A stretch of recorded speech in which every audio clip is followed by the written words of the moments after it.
Sallallahu ala Muhammad sallallahu alaihi wasallam.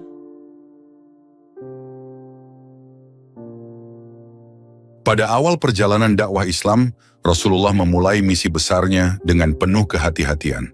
Beliau sadar, perubahan besar harus dimulai dengan langkah kecil namun penuh makna. Dalam keheningan malam dan suasana yang penuh rahasia, satu demi satu masyarakat Quraisy yang memiliki hati lembut mulai menerima Islam. Dakwah ini dilakukan secara sembunyi-sembunyi selama 3 tahun, sebuah fase penuh ujian dan keteguhan. Metode dakwah sirriyah atau sembunyi-sembunyi dipilih Rasulullah. Hal ini bukan tanpa alasan. Pada masa itu, masyarakat Quraisy begitu kokoh mempertahankan tradisi nenek moyang mereka, termasuk menyembah berhala. Seruan kepada tauhid menyembah Allah yang esa adalah ancaman besar bagi status mereka. Dengan hati yang teguh, Rasulullah memulai dakwahnya. Langkah pertama adalah menyeru orang-orang terdekatnya, mereka yang diyakini memiliki hati yang terbuka terhadap kebenaran. Beliau memahami bahwa perubahan besar dimulai dari lingkaran kecil. Suatu malam di rumahnya, Rasulullah berbicara kepada istrinya, Khadijah binti Khuwailid. Dengan penuh ketenangan beliau berkata, "Wahai Khadijah, Allah telah mengutusku untuk menyampaikan pesannya.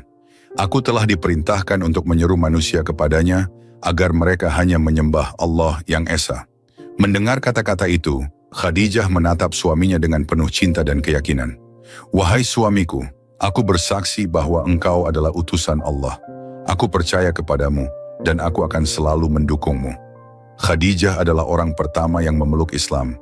Dukungan dan cintanya menjadi pilar kekuatan bagi Rasulullah dalam menjalani misi yang penuh tantangan ini. Setelah Khadijah, orang berikutnya yang memeluk Islam adalah sepupunya, Ali bin Abi Thalib, yang saat itu masih berusia belia. Suatu hari Ali mendapati Rasulullah dan Khadijah sedang melaksanakan salat. Dengan penuh rasa ingin tahu, ia bertanya, "Apa yang sedang kalian lakukan?" Rasulullah menjelaskan, "Wahai Ali, kami sedang beribadah menyembah Allah, Tuhan yang esa, dan meninggalkan penyembahan berhala. Aku diutus untuk membawa manusia menuju jalan yang benar." Ali terdiam sejenak, merenungkan kata-kata Rasulullah. Setelah semalam merenung, ia datang kembali keesokan harinya dan berkata, "Aku bersaksi bahwa tidak ada Tuhan selain Allah, dan engkau adalah utusannya." Budak beliau Zaid bin Haritsah juga menjadi salah satu orang pertama yang memeluk Islam. Dengan penuh keyakinan, Zaid berkata kepada Rasulullah, "Engkau telah memperlakukan aku dengan kasih sayang lebih dari siapapun. Jika Allah mengutusmu, maka aku akan mengikuti ajaranmu." Kemudian datang sahabat dekat Rasulullah, Abu Bakar As-Siddiq. Rasulullah berbicara kepadanya tentang Islam dengan penuh kelembutan dan hikmah. Tanpa ragu Abu Bakar berkata, "Demi Allah, aku percaya kepadamu, wahai Muhammad. Aku bersaksi bahwa engkau adalah utusan Allah." Abu Bakar tidak hanya menjadi pengikut, tetapi juga pendakwah yang gigih. Dengan kedudukannya yang terhormat di tengah masyarakat Quraisy, ia berhasil membawa beberapa tokoh penting ke dalam Islam. Dalam sebuah pertemuan, Abu Bakar berbicara kepada Utsman bin Affan, seorang pedagang kaya yang dihormati. "Wahai Utsman, apakah kau pernah merenungkan tentang keberadaan Allah yang menciptakan langit dan bumi? Tidakkah kau ingin mengenalnya lebih dekat?" Utsman yang terpesona oleh cara bicara Abu Bakar menjawab, "Ajarkan aku tentang apa yang engkau yakini." Setelah mendengar penjelasan Abu Bakar, Utsman pun memeluk Islam. Begitu pula dengan Zubair bin Awam, Sa'ad bin Abi Waqqas, dan Abdurrahman bin Auf, yang semuanya menerima Islam melalui dakwah Abu Bakar. Mereka menjadi bagian dari generasi pertama yang dikenal sebagai As-Sabiqunal Awwalun, orang-orang pertama yang beriman. Dalam dakwah Rasulullah yang dilakukan secara sembunyi-sembunyi pada masa sirriyah, satu demi satu masyarakat Quraisy yang memiliki hati lembut mulai menerima Islam. Dakwah ini tidak dilakukan secara terbuka, melainkan disampaikan dengan penuh kehati-hatian dari satu individu ke individu lain. Nama-nama mereka yang pertama kali menyambut cahaya Islam kelak akan menjadi sosok-sosok penting dalam sejarah Islam. Bilal bin Rabah adalah salah satu yang pertama kali merasakan kebenaran ajaran Rasulullah. Budak dari seorang majikan yang keras, Bilal sering diperlakukan tidak manusiawi. Suatu hari setelah mendengar tentang Islam melalui percakapan rahasia di rumah Arqam bin Abi Arqam, Bilal mendekati Rasulullah dengan penuh harap. "Wahai Muhammad," suaranya pelan namun penuh keyakinan, "aku ingin membebaskan diriku dari rantai-rantai ini, dan aku yakin bahwa hanya Allah yang dapat melakukannya." Rasulullah tersenyum lembut, mengulurkan tangan penuh kasih, dan berkata, "Wahai Bilal, sesungguhnya Allah Maha Pengasih, lagi Maha Penyayang. Tiada berhala atau manusia yang dapat menentukan nasibmu, melainkan Allah saja." Dengan penuh keyakinan, Bilal mengucapkan syahadat, "Aku bersaksi bahwa tiada Tuhan selain Allah, dan aku bersaksi bahwa Engkau adalah utusan Allah." Tangis kebahagiaan memenuhi ruangan itu. Namun ujian bagi Bilal segera datang, ketika berita tentang keislamannya sampai ke majikannya Umayyah bin Khalaf. Padang pasir Mekah membara di bawah terik matahari siang. Udara panas menusuk kulit, dan pasir berubah menjadi perapian yang menyengat telapak kaki. Di tengah kondisi itu, Bilal bin Rabah tergeletak. Tubuhnya yang kurus dan penuh luka tertelungkup di atas pasir. Para algojo Quraisy dengan tawa penuh kebencian mengelilinginya sambil mempersiapkan siksaan berikutnya. Umayyah bin Khalaf, majikannya, berdiri dengan senyum sinis. Ia menyuruh para algojonya memakaikan baju besi pada tubuh Bilal, membiarkannya terbakar di bawah matahari yang ganas. Cambuk-cambuk mereka menghujani punggung Bilal, meninggalkan garis-garis merah yang semakin memerah oleh panas. Namun, di tengah segala penderitaan itu, hanya satu kata yang keluar dari bibir Bilal. "Ahad, Ahad, Allah Maha Esa. Pujilah Lata dan Uzza." "Bilal!" teriak Umayyah dengan suara menggema. Bilal dengan napas yang tersengal dan tubuh lemah, mengangkat wajahnya. Matanya penuh dengan keyakinan. "Lidahku tidak bisa mengucapkan kebohongan. Allah adalah Tuhanku," ujarnya tegas. Seketika, cambuk kembali menghantam tubuhnya. Namun alih-alih mengeluh, suara Bilal semakin lantang. "Ahad, Ahad!" Umayyah tidak puas. Ia memerintahkan algojonya menyeret Bilal dengan tali yang kasar yang diikatkan di lehernya. Anak-anak dan orang-orang tak berperasaan menarik tali itu, menyeret Bilal melewati jalanan Absah. Bilal terseret di atas batu dan pasir, tubuhnya terluka, darah mengalir membasahi jalanan. Namun, bibirnya tetap melantunkan zikir, "Ahad, Ahad." "Mengapa kau terus mengatakan itu, Bilal? Lihatlah dirimu. Apakah Allah yang kau sebut-sebut itu tidak datang menyelamatkanmu?" Ejek Umayyah dengan nada mengejek. Bilal mengangkat pandangan matanya yang penuh luka. Dengan suara parau, ia menjawab, "Dia melihatku. Dia mendengarku, aku bersabar karena dia, dan engkau Umayyah akan melihat balasannya." Ucapan Bilal itu hanya membuat kemarahan Umayyah memuncak. Ia memerintahkan batu besar yang panas dijemur di bawah matahari, kemudian diletakkan di atas dada Bilal. "Pujilah Lata dan Uzza atau aku akan membunuhmu," ancam Umayyah. Namun Bilal hanya tersenyum kecil, meskipun napasnya semakin lemah. "Ahad, Ahad," katanya dengan lembut, seolah rasa sakitnya tidak berarti apa-apa dibandingkan dengan cintanya kepada Allah. Sementara itu, di sudut lain Mekah, kabar tentang siksaan yang dialami Bilal sampai ke telinga Abu Bakar Asy-Siddiq. Tanpa ragu, Abu Bakar segera menemui Umayyah untuk berbicara. "Umayyah," kata Abu Bakar dengan nada tegas, "jual Bilal kepadaku. Aku akan membayarmu dengan harga berapapun yang kau minta." Umayyah tertawa mengejek. "Bilal? Budak hitam itu? Apa yang kau inginkan darinya, Abu Bakar? Dia hanya beban. Namun jika kau benar-benar menginginkannya, bayar aku 9 uqiyah emas." Abu Bakar tanpa berpikir panjang menyerahkan uang yang diminta. Namun Umayyah kembali mengejek. "Seharusnya kau menawar 1 uqiyah, Abu Bakar. Aku tidak ragu menjualnya bahkan dengan harga itu." Abu Bakar menatap Umayyah dengan tenang. "Dan aku akan membayar 100 uqiyah sekalipun, Umayyah, untuk menyelamatkan jiwa yang mencintai Allah." Setelah transaksi selesai, Abu Bakar bergegas menemui Bilal. Tubuh sahabatnya itu masih lemah, terluka, dan penuh bekas cambukan. Abu Bakar menunduk, memandangnya dengan penuh kasih. "Wahai Bilal, sekarang kau bebas. Tidak ada lagi rantai yang mengikatmu." Bilal dengan suara yang masih lemah berkata, "Segala puji bagi Allah yang telah mengirimkanmu untuk menyelamatkanku, wahai Abu Bakar. Ketika Abu Bakar memberitahukan kepada Rasulullah bahwa ia telah membeli dan memerdekakan Bilal, Rasulullah tersenyum penuh kebahagiaan. Engkau benar-benar Asy-Syiddiq, wahai Abu Bakar. Kalau begitu, biarkan aku bersekutu denganmu dalam membayar kemerdekaannya. Namun Abu Bakar menjawab dengan penuh ketulusan, wahai Rasulullah, aku telah memerdekakannya untuk Allah. Tidak ada yang lebih mulia daripada itu. Rasulullah menatap Bilal dengan penuh kasih. Beliau berkata, Bilal, sabarmu akan menjadi cahaya bagi umat ini. Suaramu yang selalu mengucapkan ahad akan menjadi panggilan yang mengingatkan mereka kepada Allah. Setelah merdeka, Bilal tidak pernah melupakan perjuangannya. Ia menjadi salah satu sahabat terdekat Rasulullah dan mengumandangkan azan pertama dalam Islam. Suaranya menggema di Madinah, menggetarkan hati siapa saja yang mendengarnya. Kisah Bilal bin Rabah adalah bukti nyata bahwa iman yang kokoh tidak bisa dikalahkan oleh siksaan, hinaan, atau ancaman.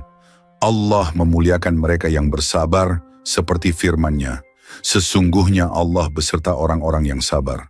Al-Baqarah ayat 153. Bilal dengan segala penderitaan dan ketabahannya menjadi simbol keteguhan iman dan pengorbanan di jalan Allah. Kisahnya akan selalu menjadi inspirasi bagi setiap muslim untuk mempertahankan keimanan, apapun rintangan yang menghadang. Dari sini kita akan menjelaskan secara singkat tentang nama-nama sahabat Nabi Muhammad yang pertama kali memeluk Islam. Mereka adalah orang-orang yang mendapat hidayah di awal perjuangan Islam. Sebuah masa yang penuh dengan cobaan dan tantangan. Insya Allah, pada video-video terpisah, kami akan menghadirkan kisah-kisah sahabat Nabi secara eksklusif. Kisah-kisah penuh pelajaran dan hikmah ini akan mengungkap bagaimana mereka dengan keteguhan hati dan keimanan yang kokoh mendukung perjuangan Rasulullah dalam menyebarkan Islam. Abu Ubaidah bin Jarrah, sang penyayang. Abu Ubaidah bin Jarrah adalah seorang Quraisy yang dikenal karena kelembutannya. Saat mendengar pesan Rasulullah, ia langsung merasakan bahwa Islam adalah kebenaran. Dengan penuh keyakinan, ia mengucapkan syahadat di hadapan Rasulullah. Ya Rasulullah, katanya, aku menyerahkan diriku kepada Allah dan risalah yang engkau bawa. Bimbinglah aku agar dapat berjalan di jalan yang lurus. Abu Ubaidah kemudian menjadi salah satu sahabat terpercaya Rasulullah dan dikenal sebagai salah satu dari 10 sahabat yang dijamin masuk surga. Abu Salamah bin Abdul Asad, pelindung dakwah. Abu Salamah seorang pemimpin yang dihormati di suku Quraisy, juga termasuk dalam generasi awal yang memeluk Islam. Saat bertemu Rasulullah, ia tersentuh oleh kejujuran dan kebijaksanaan beliau. Ya Muhammad, ujarnya dengan suara rendah. Apa yang engkau sampaikan adalah kebenaran. Aku ingin menjadi bagian dari agama ini. Abu Salamah kemudian menjadi pelindung dakwah Islam di masa-masa awal, memberikan dukungan kepada Rasulullah di tengah tekanan Quraisy. Arqam bin Abi Arqam, tuan rumah dakwah. Arqam bin Abi Arqam adalah seorang pemuda Quraisy yang membuka pintu rumahnya untuk dijadikan tempat dakwah. Di rumah inilah Rasulullah mengajarkan Islam kepada para pengikutnya. Ya Rasulullah, kata Arqam, rumahku adalah rumahmu. Gunakanlah tempat ini untuk menyampaikan risalah Allah. Rumah Arqam menjadi pusat dakwah yang penuh keberkahan, di mana banyak sahabat belajar tentang ajaran Islam secara sembunyi-sembunyi. Utsman bin Maz'un, pemimpin yang lembut hati. Utsman bin Maz'un adalah seorang Quraisy yang dikenal karena kelembutannya. Saat mendengar ayat-ayat Al-Quran dari Rasulullah, ia merasa hatinya dipenuhi oleh kedamaian. Ya Rasulullah, katanya, ajarkan aku lebih banyak tentang Islam. Aku ingin menjadi bagian dari umat ini. Utsman menjadi salah satu sahabat yang teguh dalam membela Islam hingga akhir hayatnya. Fatimah binti Khattab, saudara perempuan Umar bin Khattab. Fatimah binti Khattab memeluk Islam secara sembunyi-sembunyi. Ia dan suaminya Said bin Zaid sering membaca Al-Quran di rumah mereka. Khabbab bin Arad, pandai besi yang tegar. Khabbab bin Arad, seorang pandai besi, adalah salah satu sahabat awal Rasulullah. Ia sering mengalami penyiksaan karena keimanannya, namun ia tetap teguh. Ya Rasulullah, ucapnya dalam suatu kesempatan, aku siap menanggung apapun demi agama ini. Semoga Allah menguatkan kita semua. Keteguhan Khabbab menjadi teladan bagi para sahabat lainnya. Abdullah bin Mas'ud, sang penjaga Al-Quran. Abdullah bin Mas'ud adalah seorang pemuda yang dikenal karena kecerdasannya. Ia masuk Islam setelah mendengar Rasulullah membaca ayat-ayat Al-Quran. "Ya Rasulullah," katanya, "aku ingin menjadi bagian dari umat ini. Izinkan aku belajar lebih banyak tentang kitab Allah." Abdullah kemudian menjadi salah satu sahabat yang paling memahami Al-Quran. Rumah Arqam bin Abi Arqam menjadi pusat dakwah yang penuh keberkahan. Di sanalah Rasulullah mengajarkan wahyu yang diturunkan oleh Allah, membimbing para sahabat, dan menanamkan nilai-nilai keimanan yang mendalam. Suatu malam ketika semua berkumpul, Rasulullah membaca firman Allah yang baru saja diturunkan, dan bertasbihlah seraya memuji Tuhanmu pada waktu petang dan pagi. Al-Quran Surah Al-Mu'min ayat 55, ayat itu menggema di hati para sahabat. Mereka mendengarkannya dengan penuh khidmat, seakan-akan surga dan neraka terhampar di depan mata mereka. Setelah membaca ayat itu, Rasulullah menatap para sahabatnya dengan penuh kasih dan berkata, "Wahai sahabatku, jadikanlah tasbih dan salat sebagai cahaya dalam hidup kalian. Allah mencintai mereka yang menjaga hubungan dengannya." Fatimah binti Khattab, saudara perempuan Umar bin Khattab, mendengarkan ayat-ayat itu dengan air mata mengalir di pipinya. "Ya Allah," bisiknya dalam hati, "Engkau Maha Pengasih. Hati ini merindukan surgamu dan takut akan nerakamu." Setiap ayat yang diturunkan Allah menjadi pelembut hati dan penguat iman. Wahyu-wahyu ini juga mengajarkan persaudaraan, tolong-menolong, dan kesetiaan dalam menghadapi ujian. Pada masa itu, salat yang dilakukan adalah 2 rakaat di pagi dan petang. Salat ini menjadi ibadah yang sangat dijaga oleh para sahabat, meskipun dilakukan dengan penuh kerahasiaan. Di sebuah sudut rumah Arqam, Rasulullah mengajarkan tata cara salat kepada para pengikutnya. "Wahai sahabatku," ujar Rasulullah, "ketika kalian berdiri untuk salat, bayangkanlah kalian berdiri di hadapan Allah. Jadikan setiap sujud sebagai bukti kerendahan hati kalian kepadanya." Zaid bin Haritsah dengan mata berkaca-kaca bertanya, "Ya Rasulullah, apakah Allah mendengar doa-doa kita dalam salat ini?" Rasulullah tersenyum dan menjawab, "Zaid, Allah lebih dekat daripada urat leher kita. Setiap kali engkau bersujud, Allah mendengar seruan hatimu." Salat menjadi kekuatan bagi mereka untuk tetap teguh di tengah tantangan. Bahkan dalam ketakutan, mereka tetap mendirikan salat dengan penuh keyakinan. Berita tentang Islam akhirnya sampai ke telinga pemuka Quraisy. Awalnya mereka menganggap remeh, mengira ajaran ini tidak akan bertahan lama. Namun seiring berjalannya waktu, mereka mulai khawatir melihat pengaruh Rasulullah yang semakin meluas. Abu Jahal, salah satu tokoh Quraisy, berkata dengan nada marah, "Apa yang dilakukan Muhammad ini akan menghancurkan tradisi nenek moyang kita. Kita tidak bisa membiarkan ini terus terjadi." Namun, meskipun tekanan dari Quraisy semakin besar, Rasulullah tetap melanjutkan dakwahnya. Dalam keheningan malam, beliau berdoa kepada Allah, "Ya Allah, Engkau yang Maha Kuasa, berikanlah kekuatan kepada hamba-Mu ini dan kepada mereka yang beriman." Dalam kesulitan, para sahabat saling membantu dan mendukung satu sama lain. Abdullah bin Mas'ud, seorang pemuda yang sering dihina karena statusnya, menemukan kekuatan dalam persaudaraan Islam.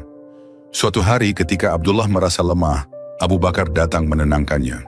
"Wahai saudaraku, ingatlah bahwa Allah bersama kita. Jangan biarkan kata-kata mereka melemahkan imanmu." Abdullah menjawab dengan air mata, "Aku hanya seorang pemuda lemah, tapi aku percaya bahwa Allah akan memberikan kemenangan kepada kita." Rasulullah sering menanamkan rasa persaudaraan di antara para sahabat. Beliau berkata, "Orang-orang beriman itu seperti satu tubuh. Jika satu bagian merasa sakit, seluruh tubuh ikut merasakannya." Dakwah Rasulullah selama fase Syriah adalah bukti kebijaksanaan dan kesabaran beliau dalam menyampaikan risalah Allah. Meskipun dilakukan secara sembunyi-sembunyi, ajaran Islam menyentuh hati banyak orang, mengubah mereka menjadi pribadi-pribadi yang kokoh dalam keimanan.